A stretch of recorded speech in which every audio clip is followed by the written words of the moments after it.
Greetings, my fellow mind travelers. I'm Dr. Leahcim Semaj of the Semaj MindSpa. Question: are you living in the right place for the person that you are becoming? You may find it a strange question, but stick with me for the next 60 minutes and it will all become perfectly clear. Welcome to another journey in the Mind Spa. I want to thank all of those who have been on this journey with me. And today we're talking particularly to those of us who are over 60. But if you're 40 or 50, don't leave. In fact, you may be the person who most needs this conversation because you have more time to design what comes next. All right. So I want to thank all of those who and welcome all of those in Trelawney. And then the north coast of Jamaica. Then we move around to the west. And we have to big up Fit FM 96.7. And then fitfmja.com. Incredible how you can just interact with the known universe. Huh? That's what we're trying to do. Now, here's my question. Is the place where you're living today the right place for you to be living when you're 75, 80, 85, or beyond? Think about that. You may love your house. You may love the community. You may love your neighborhood. All of those wonderful things. You may have built it. I mean, I've occupied my house for the last, probably almost 40 years. And I've built on 1, 2, 3 sections. So, it's become very personal, all of that. You may have raised your children there. I did. All my children were raised here. You may know every mango tree, every crack in the driveway, every neighbor. Well, neighbors come and go, and where I live, mangoes don't grow at this elevation. But yeah, I know every avocado, every ackee, every breadfruit, every governor plum, every banana, plantain. Yeah? Okay, so I'm not asking whether or not you love your house. I'm asking, would your present environment allow you to live optimally as you get older? We have to plan for the next level. Very important. That's a complete different question. That's the stage I call the anchor leg of life. Now, in a relay race, the anchor leg is the final leg. And they don't normally give the anchor leg to the weakest runner. The anchor leg requires experience, discipline, judgment, and the ability to finish well. That's how I think about life after 60, the anchor leg. I don't see it as being the beginning of the end. I see it as the stage that demands some of our best thinking. Therefore, I want to propose some rules for optimal living over 60. These rules were not handed down by anybody specifically. These are the questions and principles I believe we need to use in designing the next 20, 30, or even 40 years of our lives. And I want you to test this against, your own reality. Now, if, as I go through these rules, they make sense to you, give thanks. You hail me up. Send me a thank you. If you take issue, especially with any of these rules, and you think I am wrong, I more definitely want to hear from you so that I can correct myself. I can incorporate this into an update. All right? Semaj at semajmindspa.com. That's how you reach me. Semaj at semajmindspa.com. Ready? All right, let's roll. Rule number one: live where you can get excellent health care. That's rule number one. Now, you don't take things for granted. This is the most critical. Life is number one. As you get older, geography becomes a health issue. At 30, you might choose where you live because of the nightlife, the entertainment. At 40, because of the schools. At 50, because of work. At 60, I believe another consideration moves very high up the list: healthcare. Not just whether there's a hospital somewhere, how far away is it? What kind of hospital is it? What diagnostic facilities are available? Can you get an MRI, a CT scan, blood tests, cardiac care, specialist treatment, rehabilitation? How quickly to get these things? Can you afford it? Now, just think back through the other phases. How you checked out when you're in your 30s, what was the options? When you're in the 40s, when you're in your 50s. Now it's time for you to check these things out. Let me give you a little insight how this process builds. I did a program some time ago where I talked about the golden hour, that you have 60 minutes ideally between getting a heart attack and getting optimal treatment in order to save your life. Now, the question is, can you get to such a facility and get what is required? Now, one of my listeners responded, and she shared a very interesting story with me. She said that, look, yes, and I'm going to call it. She was living in the near Claremont, St. Anne, and her husband, they had returned to Jamaica a couple of years now, and built this wonderful house and really came back to enjoy retirement in Jamaica. Her husband in the night had a heart attack. Now, the closest hospital was St. Anne's Bay. They got to the St. Anne's Bay Hospital. That took about maybe 20 minutes? But when they got there, they were told that they have no capacity or facilities or personnel for dealing with a heart attack. They were encouraged to go to Mobay Hope, get an ambulance. That trip took an hour and a half. When they got there, they were told that they need to first find $2,500 to activate treatment. She didn't have that on her. You rushed out of your house in an emergency. But she knew one of the doctors and she spoke to them, and eventually they got some assistance. But note the time we're talking about, this is almost 2 hours after the heart attack. What happened in that time? He had serious damage to his heart. When heart muscles are damaged, they don't just recover. You don't just do some exercise and re-strengthen them. The heart was damaged. A couple months from then, she's telling me the full story. They made a decision to remigrate, to return to England, where the healthcare options are quite different and quite predictable. So I'm just sharing this reality with you because many people have options that they weren't aware, or they are aware, but they haven't been thinking about all of these things.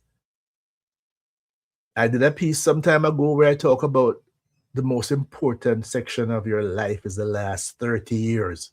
And it's the section that we plan the least for.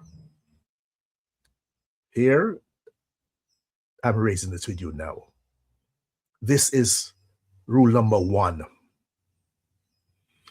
This becomes particularly important for those of us living in Jamaica and throughout the Caribbean. We love our countries, but love should not prevent us from asking difficult questions about infrastructure.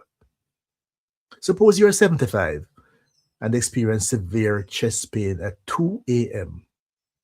What happens next? Who do you call? How quickly would an ambulance arrive, if at all? Where would the ambulance take you? How long would it be before you see somebody? How far away is the necessary treatment? Those are anchor leg questions. Now, I'm increasingly convinced that when people choose where they will spend the latter stage of life, healthcare infrastructure must be one of the major considerations. You don't have to live next door to a hospital, but you should know exactly what happens if something goes wrong. My question to you, listening now, if you had a serious medical emergency tonight, how confident are you in the system around you? Give yourself a score from 1 to 10, 10 being the highest. Be truthful. Not telling you what to do. I have answered this question to my satisfaction. I have put things in place. I know what to and what not to do in the short run, in the medium, in the long term. I share this with you now. And again, one of the things I'm suggesting, because this is so critical, next time a politician comes to talk to you, asking for your vote, raise these questions, starting with question number 1. Got me? Great. All right, now, rule number 2. Proximity becomes more important than property. Here's something else we don't think about enough. You have a beautiful house, but everything is 20 minutes away by car. Supermarket, car. Pharmacy, car. Doctor, car. Bank, car. Church, car.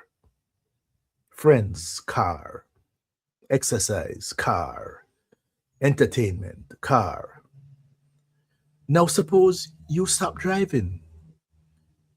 Again, an article I spoke about this some weeks ago. What happens when you can no longer drive? Are you planning for that? Are you prepared for that? That's part of the reality of life. What then happens to your life? This is why I say independence in the anchor leg is strongly influenced by proximity.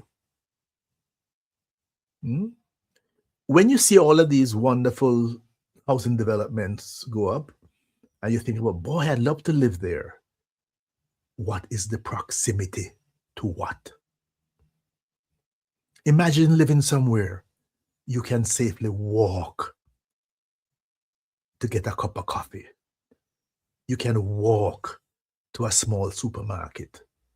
You can walk to a pharmacy, to a restaurant, to a park, even to a doctor. That becomes enormously valuable. We often measure property by square footage. Maybe after 60, we should begin measuring it by distance from life. Your large house on the hill may be magnificent, but if you cannot drive, it could become a beautiful prison. Meanwhile, somebody in a smaller apartment in a walkable community may have far more independence. That changes the question. Ask yourself, if I stop driving tomorrow, could I still live independently where I am? If the answer is no, you have discovered something important. Again, I'm asking this out of reality because I can walk to the supermarket. I do so, I have a morning ritual. 3 times I do a 45-minute walk in zone two. But based on if my housekeeper tells me that there's something short in the house, my walk takes me to the supermarket or to the market or to the food vendor. There's a food vendor along the way to the supermarket on the roadside. I have a wonderful relationship with him. When I have surplus, as I frequently do in my home garden, I give them to him so that he can sell them. He never gives me any money. I don't ask him to pay me back. You sell them. But then the arrangement is that whenever I walk and I pass by, based on what you have, you give me back something. And that's been working quite well. So I can walk to a pharmacy, I can walk to a doctor. In fact, there are 2 doctors' offices within my walking distance. There's a clinic in walking distance. All of the things I'm talking about here.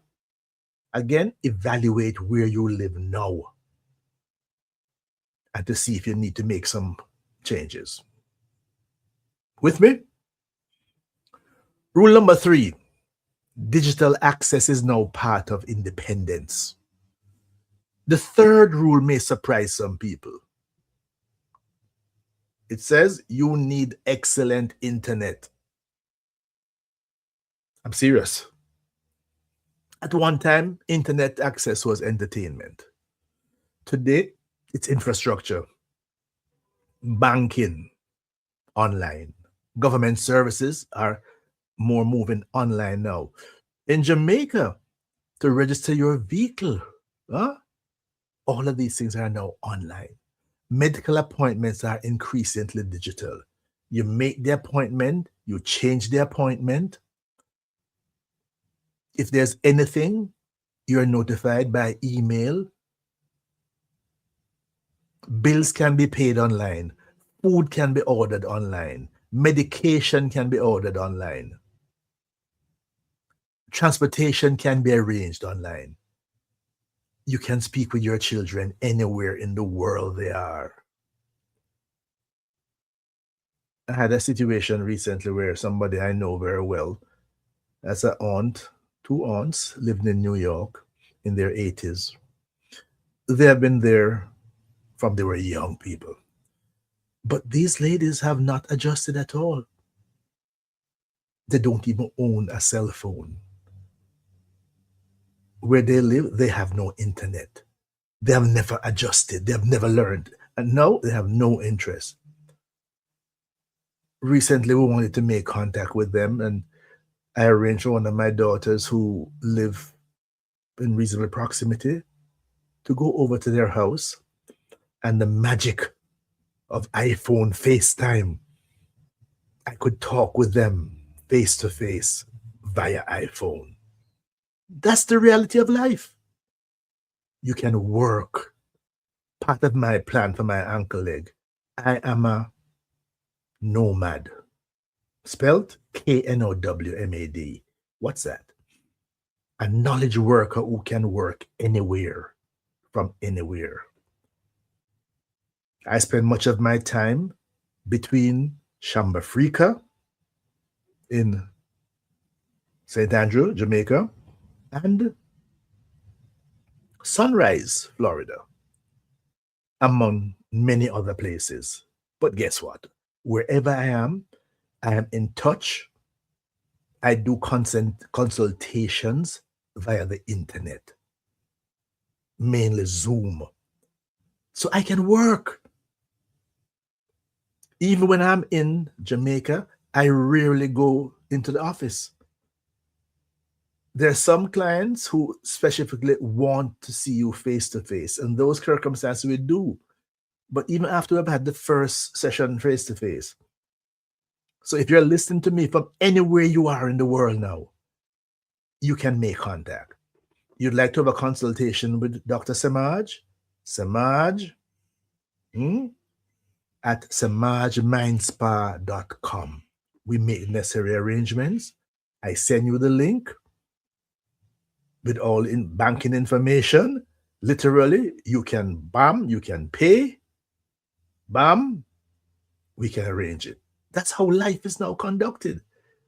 If you have been lagging behind and deciding not to, boy, no. This is the reality.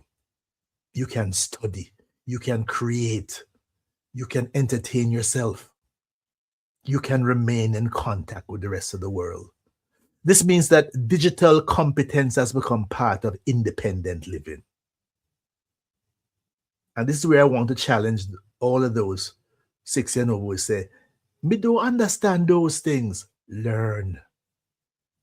You can. Don't surrender your independence unnecessarily. Learn online banking.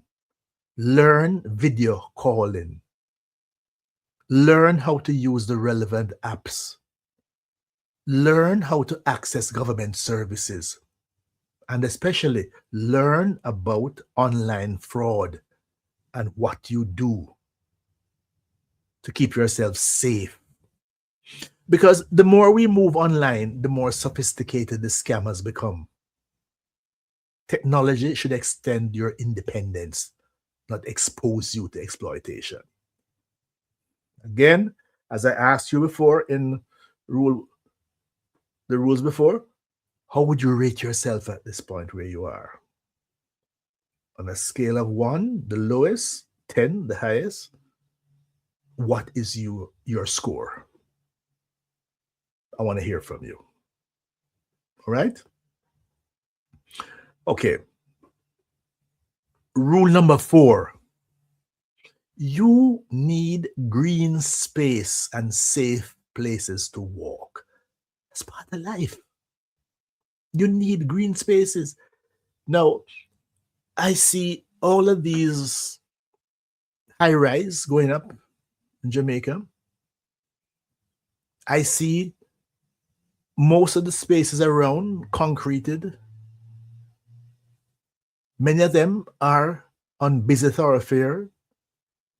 I wonder about even one of the things that some people, as they get older, they sell their house and downsize because they want something, more manageable.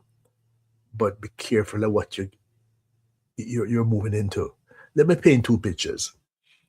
In the first, just imagine you wake up in the morning, come downstairs, get into your car, you drive somewhere, park, go inside,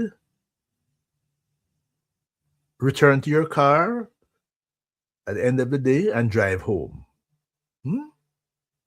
That's how many people's life is. In the second, you step outside your door. There's a safe sidewalk. There are trees. There's a park in walking distance. There are people walking, benches, perhaps a little cafe, a little corner shop, a little place where you can, buy something. You walk for 30 minutes. You see people. You greet people. You sit down under a tree. Now, which environment is more likely to keep you physically and psychologically engaged? That's why I believe that green spaces is part of healthcare. There are studies, that have looked at people recuperating in hospitals. And you have people in beds, and the window, what they look out through the window is just a wall of a building next door. But there are persons who were on the other side of the room, and what they were looking out on was green spaces. The data showed that the people who were looking out on green spaces recuperated early. Hmm? We need communities designed for human beings. Safe sidewalks, parks, walking trails, lighting, benches, public spaces, trees, nature, places where older people can participate in life without having to spend money. After 60, your environment should encourage you to move because movement is life. Again, remember I said right up front, after I gave you rule number one, next time a politician comes to engage you about your vote, you keep this list and you ask, what's the politician's perspective on this? What's in place for your community and wherever? And you make your plans accordingly. Rule number 5, your home must fit your future body. Now, here's not a difficult one. You built your dream house at 45, 3 floors, beautiful staircase, sunken living room, large garden, polished floors, master bedroom upstairs. At 45, wonderful. At 85, maybe not so wonderful. The question becomes, should we design homes for who we are or for who we may become? You don't want to wait until you fall to think about railings. You don't want to think about your knees becoming painful to discover that everything important is upstairs. Good anchor leg housing should anticipate change. Huh? Why? You need good lighting, non-slip surfaces, accessible bathrooms, handrails where necessary, including in the bath, easy entrances, manageable outdoor area, and ideally, the ability to conduct most of your life on one level, if that ever becomes necessary. That's not a surrender, it's an intelligent design. Just think back when you started having children. You put childproof devices into your house when the babies arrive. I remember going through all the electrical outlets and have a little device, you plugged in them and you close them off so that children have a way of experimenting and putting forks and knife in electrical outlet. I remember in the living room when you had furniture with sharp edges. You remember those days, folks? We would get, they probably have more fancy things nowadays, but what we would get then is just some foam, pieces of foam, and you put it around the edge of the furniture and you taped it so as to prevent your babies when they started crawling and so on from hitting into the side of the furniture. Why should we be embarrassed about designing intelligence for older bodies?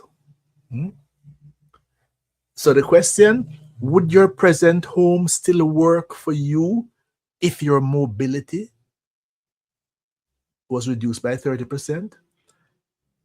I want to add a little caveat here. I read something recently that says that persons who quickly give up upstairs, and everything was on one floor, at least going up and down the stairs on a daily basis provide you from some kind of exercise. Whereas people who live on one floor, they don't even get that by default exercise. All right? So going up and down stairs a couple times a day is beautiful exercise. But especially for those of you who do not do the regular exercise routine or whatever happens to impact your mobility, there are situations post-surgery, when you have different kind of conditions where climbing stairs become almost impossible. Plan for the future, design for the future. Hmm? Now, if you're just joining us, we're talking about optimal living over age 60, the anchor leg. We're talking about the things that you need to anticipate, to think ahead, to plan for. Hmm? Notice what we're doing? We're not discussing how to die. Hmm? We're discussing how to live. There's a big, big difference. The objective is not simply more years. The objective is life within those years. So far, we have talked about healthcare, proximity, internet access, and green spaces and housing. Now let's move from the physical environment to something equally important now. You.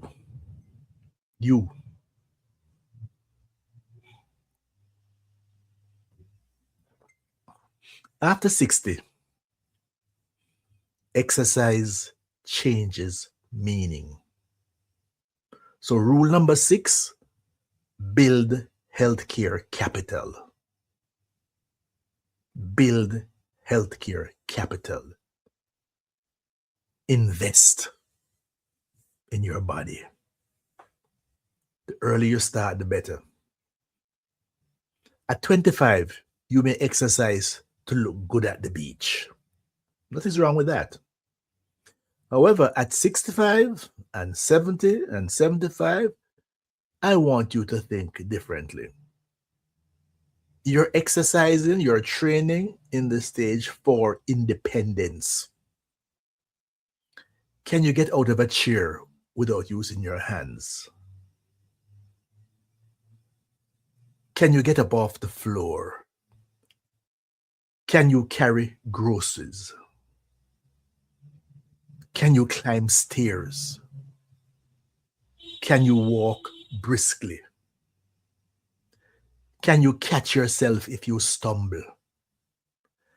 These are not gym questions, folks. These are independence questions. Muscle is absolutely important. As people age, they lose muscle mass. There's something called sarcopenia. And there's a saying, and I frequently remind people of this: you have two options, to be old and fragile, or to be old and agile. In fact, one is a default if you don't choose the other. Muscle is absolutely important. Balance is important. Cardiovascular fitness is important. Flexibility is important. Mobility is important. Now, don't wait until you lose these capacities to start valuing them. So, as early as you can, you start to build your health capital. I frequently post some images of me in the gym when I used to leg press 800 pounds, 14 plates. Not sure I can go up to all of that now, but, I was investing in capital, building it, setting it, full body exercises, bench press, deadlift, upper body, lower body.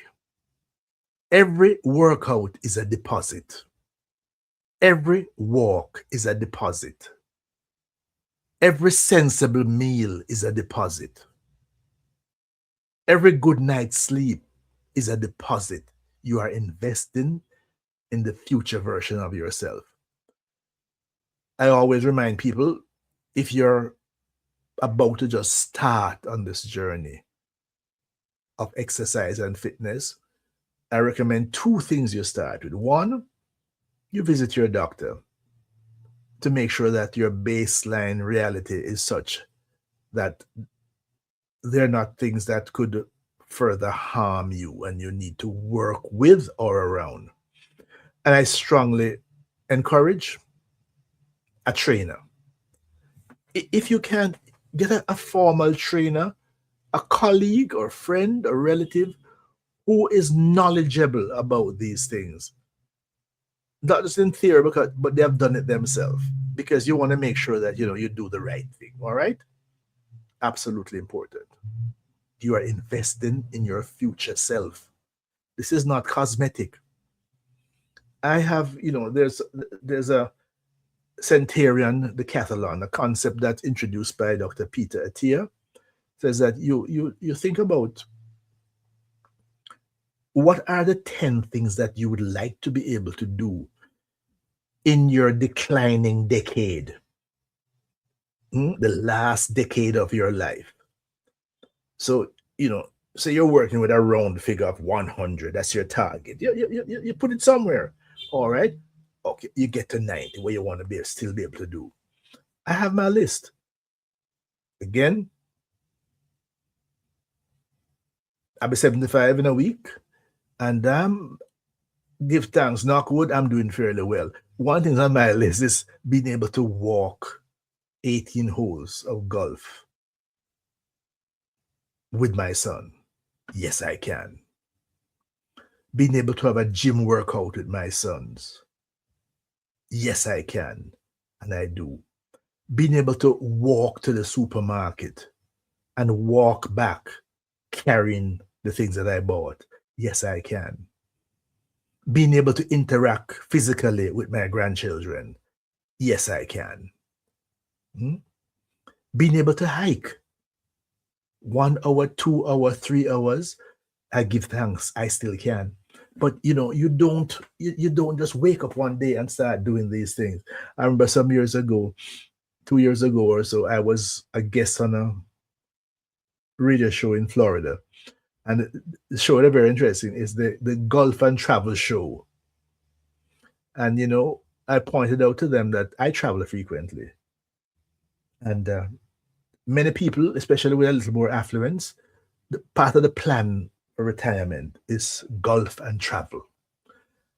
Now, I noticed that more and more people are requiring wheelchairs to access airplanes. But I said, I've never seen a golf bag slung over the back of a wheelchair.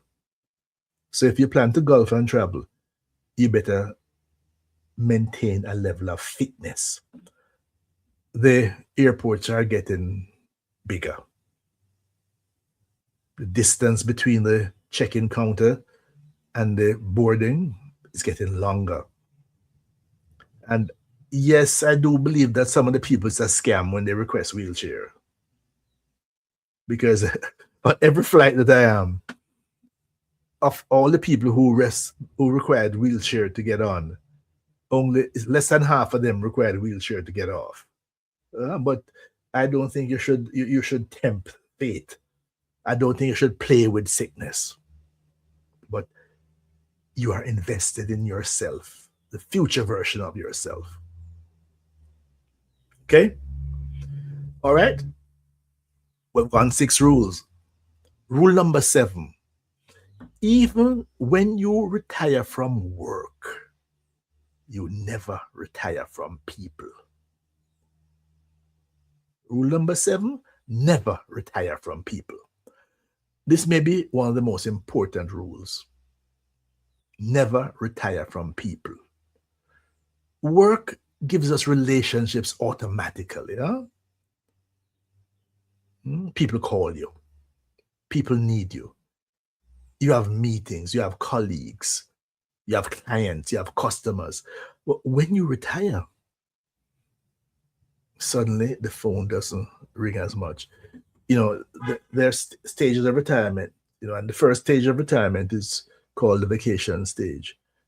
This could be anything from 3 months to a year, where you literally, you're so glad you're not going to work, you're not doing anything, you're just resting and relaxing and so on. But eventually, this turns into something else because the kind of interaction that you were getting on a regular basis because you were actively in the workplace is different now. So when the phones don't ring as much, I recently had a piece where I talked about have we replaced reunions huh, with repasts? People are now meeting each other at funerals. And afterwards, the repast, we need to keep in touch, we really need to, and that's it. Children migrate. And the reality is that many times the children do not come back, or they come back just to visit. They may spend one night at the house, but then they go on to all inclusives hotels on the beach. Friends become ill. Again, one of the things, as you age, when you hear from your friends and colleagues, and the most common thing, guess who's sick? Guess who in the hospital? Guess who died recently? Hmm? Yeah. Your social world can slowly contract without you even noticing it. Until one day you realize nobody even called you this week. Then 2 weeks. Then a month. In the same way we talked about health capital, relationship capital must be intentionally maintained. You call people, you continue to meet with people, you organize a lunch. I remember not just some years ago, frequently, especially when I was on radio, there'd be discussions around emptiness and frustration and stress and loneliness around the holidays, especially Christmas. And one of the things that I always suggest, you in your apartment, you in your house, lonely. You alone, or maybe just a partner. But guess what? The person in the next apartment, the person in the next house is equally alone. Why don't you arrange one day you all eat at your house? The next day, you eat at your neighbor's house. And you create a situation. When I was in graduate school, during holidays, like especially long holidays, like Thanksgiving weekend and Christmas, those of us, well, because when I was in graduate school, I was living on my home. So I didn't have a home to go to, so to speak. So that the students from Africa, and China, and India, they don't go home for holidays because it's a long ride, it's expensive. And we were all in the top floor of a dorm. So what I organize international dinners every day where each person would contribute something based on their own traditions. It was a wonderful time. Organize lunches, organize dinners, walk together, travel together, join something, volunteer, mentor somebody, reconnect with old friends. And I've said this before, don't replace reunions with repast. Hmm? Why must somebody die before everybody gets together? Have the reunion while everybody can still enjoy it. Who haven't you seen for a long time? Just think about it. Huh? Make a note. Huh? Maybe tonight you need to send that message. Not tomorrow, tonight. Send them a message. All right? Rule number 8. Have something that needs you tomorrow. Have something that needs you tomorrow. You know, part of my, at the end of the day, I start conceptualizing now, what would I like to write about tomorrow? What would I like to do a video about tomorrow? And sometimes the ideas become so powerful after I get up and just jot down some notes. In addition, yes, I have consultations that I have to prepare for. Have something that needs you tomorrow. One of the greatest mistakes we make is confusing retirement from employment with retirement from usefulness. You never retire from usefulness. You need a reason to get up. Something should need you tomorrow. A garden. Oh boy, it's just a wonderful. Gardens are cyclical or seasonal. You know what you need to do. I know that I need to do some weeding. I know that I need to do some pruning. I know I need to do some reaping. I need to do some replanting. Something should need you tomorrow. Is there a student that needs you tomorrow? Is there a grandchild that needs you tomorrow? A client? A book? A business? A community organization? A piece of art? A cause? Something. Purpose doesn't require a salary. But human beings need to feel that their existence make a difference somewhere and with someone that keeps us alive. Ask yourself, if I disappeared for 3 months, what would stop because I wasn't there? Think about it. That's a powerful question. If the answer is nothing, maybe it's time to build something new. The anchor leg should contain purpose, not just entertainment. Purpose. Rule number 9, protect your financial independence. That's the reality. That's the reality of life. Let's talk money. You don't necessarily need to be rich, but you need to reduce your financial fragility. Debt matters. Recurring expenses matters. You know, last night I went through a statement on my email. I saw that I don't know how this happened, accidentally, ordered something in a situation that I immediately canceled it. But then I realized that in that same area I was looking at, I saw a couple of apps that I still had annual subscription or monthly subscriptions with, which these are things that I have not used in months. I immediately canceled them.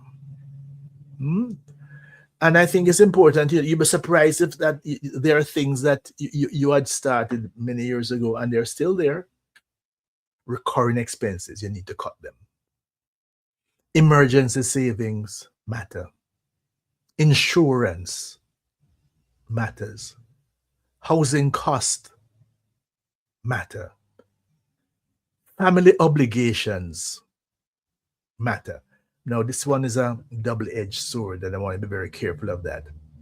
There are some people over 60, and they're still financing everybody else's life. Their adult children, their grandchildren, their relatives and friends. That's dangerous. That shouldn't be your calling at this stage of your life. Everybody's emergency somehow becomes your emergency. Help where you can, but don't destroy your ankle leg trying to finance somebody else's first leg or even second leg or even third leg. You could live to 90 or 95 or 100. Whatever the little resources you have may have to support you for decades. Generosity requires boundary. You've heard it said that life has two kinds of people: givers and takers. But guess what? Many times, givers have no boundaries, have no limits. I should say, takers have no limits, have no boundaries. So, givers have to set boundaries. We have 6 more rules for the ankle leg. Let me give you 6 additional rules. And we're not going to go in as much detail with these because many of them are, they tie into the earlier ones. Rule number 10: choose community, not just property. Meaning, as you make plans for where you want to live, you want to choose a community, not just the property, not just the house and the lands it on, the community. Who lives around you may eventually matter as much as the house itself, because those are the people that are going to be there to rescue you, to help you, and vice versa, you help them. The community. You don't just live inside the 4 walls. You live in a community. Choose the community. Rule number 11: have a transportation plan before you stop driving. Remember earlier we talked about the whole issue of the dependence on driving to go everywhere. Now, don't wait until somebody takes away the car keys or circumstances take them away. Again, you go back through the MindSpa and that's a title of an article. What happens when you stop driving? Because if you realize how dependent we have become on transportation and automobiles. So wherever you're planning to live, what are the plans in terms of transportation? Remember that the first transportation is health emergency. How do you get to the healthcare? So that before you lose your transportation options, wherever you live, you have a list, preferably on the fridge. In every community now, they have some taxis that service the community. These may be people who run route taxi, but they also do charters and so on. I recommend having at least 3 names and phone numbers that you can call to get a ride somewhere and then to come pick you up and take you home. It's also useful to be aware of friends who are still driving and will be driving and so on, and travel to work or to school and so on. That's if you don't have your children around you, but you need to have transportation issues worked out before you actually need it. That's rule number 11. Rule number 12 says, keep learning. The first time we addressed that, when we talked about the internet as being a critical part of life. New technology, new ideas, new experience, new people. Remain curious. Learn something new every day. Every day. And that's why reading is so important. Not just scrolling, reading. Rule number 13, simplify before life forces you to. Do you have too much house? The bigger the house is the more the upkeep and the maintenance. Huh? Do you need to downsize? There are many ways to do that. I know people who literally divide the house into rentable components that provide them with income. Do you have too much furniture? Maybe it's time to start give away some, sell some. Do you have too many possessions? Do you have too many financial complications in conjunction with your children or your financial advisor or so on? Simplify. Release what no longer serves you. Rule number 14, stay geographically connected to people who matter. Your children may live abroad. Your friends may be scattered. Think carefully about where your support network actually exists. And you keep in touch. That's the wonderful thing. The same way we use Zoom, and we discovered Zoom during COVID, you can have Zoom parties, Zoom meetings, regular conference calls. And rule number 15, decide how you want to age before somebody else has to decide for you. Have these conversations, these difficult conversations. Where do you want to live?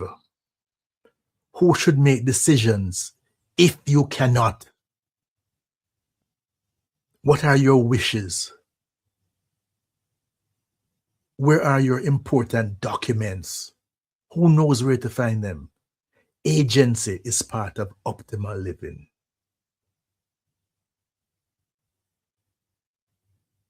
Now, I hope this gave you some insights into some things that you hadn't talked about before. So before we close, I want to leave you with an exercise. Take out a piece of paper.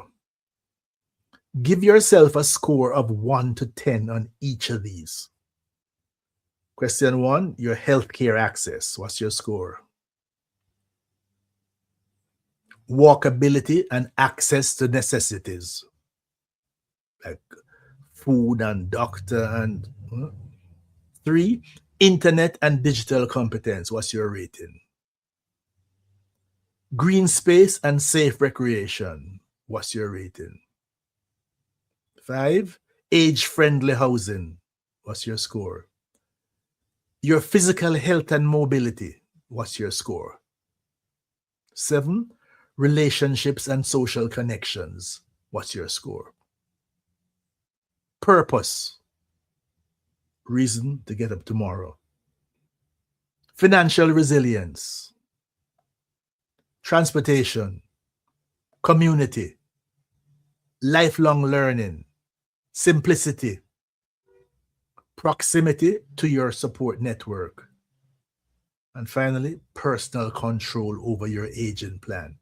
The maximum score is 150. Now, look at your lowest 3 scores. Those are not reasons to become depressed. Those are your design priorities. Because here's the central message from this program. Optimal aging doesn't simply happen. It must be designed. We spend the first part of our lives acquiring education, career, house, car, children, possessions, status. But perhaps the anchor leg requires a different set of skills. Editing. What stays? What goes? Where should I live? Who should I be around? What does my body need? What does my mind need? What does my spirit need? What gives my life meaning now? And most importantly, who do I intend to become? I'm increasingly convinced that one of the most important decisions after 60 isn't retirement. It isn't even money. It's deciding how and where you want to live the rest of your life. Don't just ask where I want to retire. Ask, where can I create the best possible conditions for the person I intend to become? The anchor leg is not the end of the race. It's the stage where experience, wisdom, freedom, and purpose can finally come together. But only if we design it that way. Your call. your life. Look at your home, your community, your health, your relationship. If nothing changed, would life that I'm living today still work when I'm 80? What are you waiting for? Start designing now. I'm Dr. Leahcim Semaj. Remember, the best is yet to come, but we have to do some work to make sure. Work on it.